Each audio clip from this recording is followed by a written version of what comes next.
Dear students, Durga tutorial के online classes में आपका स्वागत है। हम आपके लिए लेकर आए हैं रैपिड प्रिपरेशन कोर्स, जिसके माध्यम से आप बहुत कम समय में अपने परीक्षा की तैयारी कर पाएंगे। आज हम पढ़ेंगे 12वीं का राजनीतिक विज्ञान। राजनीतिक विज्ञान के दो भाग हैं, पहला विश्व राजनीति, दूसरा भारतीय राजनीति। तो आज हम विश्व राजनीति का शॉर्ट क्वेश्चन और आंसर पढ़ेंगे। तो आइए शुरू करते हैं आज के पहले प्रश्न से। आज का हमारा पहला प्रश्न है, शीत युद्ध क्या है? शीत युद्ध के अर्थ एवं प्रकृति को स्पष्ट कीजिए। देखते हैं उत्तर को। शीत युद्ध से हमारा अभिप्राय ऐसी अवस्था से है जो दो या दो से अधिक देशों के बीच वातावरण उत्तेजित व तनावपूर्ण हो, किंतु वास्तविक रूप में कोई युद्ध न हो, यानी कि वैचारिक रूप से दोनों देशों के बीच मतभेद हो, लेकिन दोनों देशों के सीमा पे कोई गोलीबारी, कोई भी बमबारी नहीं हो। द्वितीय विश्व युद्ध के बाद सोवियत संघ अमेरिका के बाद दूसरी बड़ी ताकत बनकर उभरा। इन दोनों देशों के बीच टकराव व तनावपूर्ण स्थिति को शीत युद्ध के नाम से जाना जाता है। अगला प्रश्न देखते हैं। प्रश्न है, गुटनिरपेक्षता से आप क्या समझते हैं? गुटनिरपेक्षता का मतलब होता है सैन्य गुटों से अलग होना। द्वितीय विश्व युद्ध के बाद विश्व दो महाशक्तियों के बीच बंट गया। 9 स्वतंत्र देशों ने यह निर्णय लिया कि वे किसी भी गुट में शामिल नहीं होंगे। इसे एक आंदोलन का रूप दिया गया। इसी को गुटनिरपेक्ष आंदोलन के नाम से जाना जाता है। तीसरा प्रश्न है, भारत द्वारा गुटनिरपेक्षता की नीति अपनाने के क्या कारण थे? भारत द्वारा गुटनिरपेक्ष नीति को लागू करने व अपनाने के 3 निम्न कारण थे। पहला, भारत स्वतंत्रता प्राप्ति के बाद बने गुटों से दूर रहना चाहता था। दूसरा, अपनी विदेश नीति को भारत स्वतंत्र रूप देना चाहता था। तीसरा है, भारत शीत युद्ध से भी दूर रहना चाहता था। अगला प्रश्न है, तनाव शैथिल्य देतांत से आप क्या समझते हैं? उत्तर है, देतांत एक फ्रांसीसी शब्द है जिसका शाब्दिक अर्थ है शिथिलता अथवा तनाव शैथिल्य, अर्थात जिन राज्यों में पहले तनाव युक्त स्पर्धा, ईर्ष्या तथा विरोध के संबंध रहे हों, उनमें इस प्रकार के संबंधों के स्थान पर मित्रतापूर्वक संबंधों का स्थापित हो जाना। अंतर्राष्ट्रीय राजनीति में देतांत शब्द का प्रयोग मुख्य रूप से दो महान शक्तियों रूस तथा अमेरिका के संदर्भ में किया जाता है। अगला प्रश्न है, नाटो पर एक टिप्पणी लिखिए। नाटो अप्रैल 1949 में उत्तर अटलांटिक संधि संगठन नाटो की स्थापना हुई, जिनमें 12 देश शामिल थे। इस संगठन ने घोषणा की कि उत्तरी अमेरिका अथवा यूरोप, इन देशों में से किसी एक पर भी हमला होता है तो उसे संगठन में शामिल सभी देश अपने ऊपर हमला मानेंगे। यानी इस संगठन में जो भी 12 देश थे, इनमें से किसी के ऊपर कोई दूसरा देश जो इसमें शामिल नहीं है वो हमला करता है तो जो भी संगठन में शामिल देश हैं वो सभी अपने ऊपर हमला मानेंगे। नाटो में शामिल हर देश एक दूसरे की मदद करेगा। अगला प्रश्न देखते हैं, वार्सा संधि, वार्सा पैक्ट पर टिप्पणी लिखे। सोवियत संघ ने पूर्वी यूरोप के अपने गुट के सदस्य राज्यों को सुरक्षा प्रदान करने तथा उन पर अपना प्रभाव बनाए रखने के लिए नाटो के जवाब में 1955 में वार्सा संधि का निर्माण किया। इसका उद्देश्य था नाटो में शामिल देशों का यूरोप में मुकाबला करना।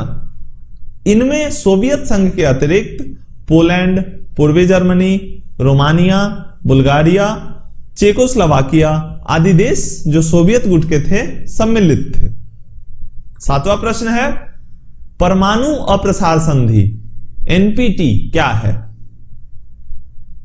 यह संधि केवल परमाणु शक्ति संपन्न देशों को एटमी हथियार रखने की अनुमति देती है और बाकी देशों को ऐसे हथियार हासिल करने से रोकती है। परमाणु अप्रसार संधि के उद्देश्य को ध्यान में रखते हुए उन देशों को परमाणु शक्ति से संपन्न देश माना गया जिन्होंने 1 जनवरी 1967 से पहले किसी परमाणु हथियार अथवा अन्य परमाणु सामग्रियों का निर्माण और विस्फोट किया हो।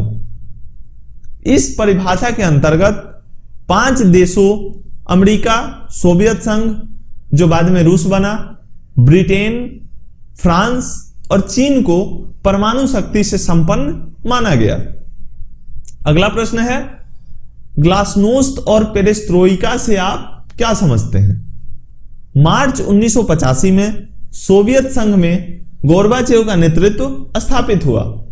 उन्होंने अपना नया सोच प्रस्तुत किया।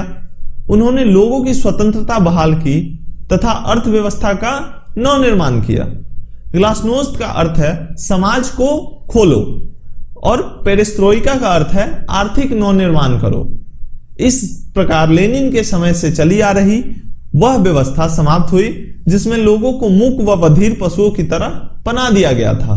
मूक व बधिर यानी गूंगे और बहरे पशुओं की भांति, तथा निजी अर्थव्यवस्था पूर्णतया उन्मूलित की गई थी। गोर्बाचेव की दृष्टि में गिरते हुए समाजवादी राज्य को बचाने का एक यही रास्ता था। आगे बढ़ते हैं, एक ध्रुवीयता और 2 ध्रुवीयता में अंतर बताइए। आइए समझते हैं इसको। द्वितीय विश्व युद्ध के बाद संयुक्त राज्य अमेरिका तथा सोवियत संघ 2 महाशक्तियों के रूप में उभरे। अमेरिका उदारवादी का समर्थक था तथा सोवियत संघ समाजवादी का पक्षधर था। दुनिया के अधिकाधिक देश किसी एक महाशक्ति के शिविर में आ गए, यानी कुछ देश सोवियत संघ के पक्ष में थे तो कुछ देश संयुक्त राज्य अमेरिका के पक्ष में थे। दोनों देशों के बीच खुला मुकाबला चल पड़ा क्योंकि वे एक दूसरे के प्रतिद्वंदी थे। प्रतिद्वंदी यानी एक दूसरे के दुश्मन भी कहा जा सकता है इसको। 1991 में सोवियत संघ के विघटन के साथ ही 2 ध्रुवीयता भी चली गई। जब सोवियत संघ टूट गया तो 2 ध्रुवीयता खत्म हो गई, मात्र अमेरिकी प्रभुत्व स्थापित हो गया। दुनिया के देश अमेरिका के इर्द गिर्द घूम रहे हैं। इसी को एक ध्रुवीयता की स्थिति कहा जाता है। आगे बढ़ते हैं। 10वां प्रश्न है, सोवियत संघ का विघटन क्यों हुआ? विघटन यानी टूटना। सोवियत संघ क्यों टूटा? सोवियत संघ के विघटन के निम्नलिखित कारण थे। पहला, सोवियत संघ में एक दलीय व्यवस्था तथा प्रभुत्व का होना, मतलब कि सोवियत संघ में किसी एक दल का ही प्रभुत्व स्थापित था। दूसरा, औद्योगिकी में पश्चिमी देशों की तुलना में पिछड़ना। तीसरा, सोवियत संघ के खेमे में शामिल देशों में शासन प्रणाली में बदलाव आना। आगे बढ़ते हैं। 11वां प्रश्न है, शॉक थेरेपी क्या थी? आइए समझते हैं इसको। रूस, मध्य एशिया के गणराज्य और पूर्वी यूरोप के देशों में पूंजीवाद की ओर संक्रमण का एक खास मॉडल अपनाया गया। विश्व बैंक और अंतर्राष्ट्रीय मुद्रा कोष द्वारा निर्देशित इस मॉडल को शॉक थेरेपी यानी कि आघात पहुंचाकर उपचार करना कहा गया। भूतपूर्व दूसरी दुनिया के देशों में शॉक थेरेपी की गति और गहनता अलग अलग रही, लेकिन दिशा और चरित्र बड़ी सीमा तक एक जैसे थे। यह साम्यवाद से पूंजीवाद की ओर संक्रमण का तरीका था। अगला प्रश्न है, बर्लिन दीवार पर एक टिप्पणी लिखें। आइए समझते हैं इसको। शीत युद्ध के सबसे सरगर्म दौर में बर्लिन दीवार 1961 ईस्वी में खड़ी की गई थी और यह दीवार शीत युद्ध का सबसे बड़ा प्रतीक थी। 1989 में पूर्वी जर्मनी की आम जनता ने इस दीवार को गिरा दिया। इस नाटकीय घटना के बाद और भी नाटकीय तथा ऐतिहासिक घटनाक्रम सामने आया। इसकी परिणामी दूसरी दुनिया के पतन और शीत युद्ध की समाप्ति से हुई।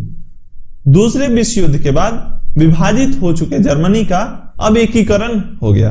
अगला प्रश्न है, तीसरी दुनिया से आप क्या समझते हैं? उत्तर देखते हैं। अमेरिकी और रूसी गुटों के अतिरिक्त संसार की लगभग 3/4 जनसंख्या एशिया, अफ्रीका तथा लैटिन अमेरिका के विकासशील देशों को तीसरी दुनिया के रूप में जाना जाता है। तीसरी दुनिया के लगभग 48% वयस्क निरक्षर हैं तथा निर्धन हैं। तीसरी दुनिया के देशों में स्वतंत्रता के साथ राष्ट्रीय चेतना भी उत्पन्न हुई। गुटनिरपेक्ष आंदोलन ने तीसरी दुनिया के इन 9 स्वतंत्र तथा नवनिर्मित राज्यों को अपनी ओर आकर्षित किया और उन्होंने भी यह महसूस किया कि किसी एक अमीर तथा संपन्न गुटों में मिलने से अच्छा है गुट निरपेक्ष रहकर स्वतंत्रता तथा स्वाभिमान के साथ रहना। अगला प्रश्न देखते हैं, मार्शल योजना क्या थी? आइए समझते हैं इसको।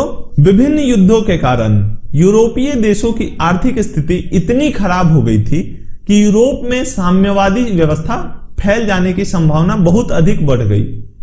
अतएव अमेरिकी विदेश सचिव जॉर्ज मार्शल ने यूरोप के पुनर्निर्माण के लिए एक योजना प्रस्तुत की जिसे मार्शल योजना नाम से जाना जाता है। उसके अंतर्गत संयुक्त राज्य अमेरिका ने 4 वर्ष की अवधि के लिए पश्चिमी यूरोप के 16 देशों को 20 अरब डॉलर की सहायता देना स्वीकार किया। मार्शल योजना के अंतर्गत सहायता पाने के लिए यह शर्त लगाई गई कि सहायता पाने वाले देश अपनी सरकारों में कम्युनिस्टों को कोई जगह नहीं देंगे। आइए बढ़ते हैं अगले प्रश्न की ओर। यह अगला और अंतिम प्रश्न है, क्षेत्रीय संगठन किसे कहते हैं? आइए समझते हैं इसको। क्षेत्रीय संगठन ऐसे संगठन हैं जो क्षेत्रीय हितों के लिए सत्ता के वैकल्पिक केंद्रों के रूप में उभरते हैं तथा क्षेत्रीय हितों की पूर्ति के लिए ही संघर्ष करते हैं। इनके लिए राष्ट्र हित या अंतरराष्ट्रीय हित सर्वोपरि न होकर अपना हित सर्वोपरि होता है। इसी के साथ आज का हमारा सेट समाप्त होता है। अगर आपने हमारे चैनल को सब्सक्राइब नहीं किया हो तो सब्सक्राइब अवश्य कर लें। वीडियो अच्छी लगे तो लाइक शेयर जरूर करें। कोई सुझाव हो तो कमेंट करके जरूर बताएं। मिलते हैं अगले वीडियो में, तब तक के लिए धन्यवाद।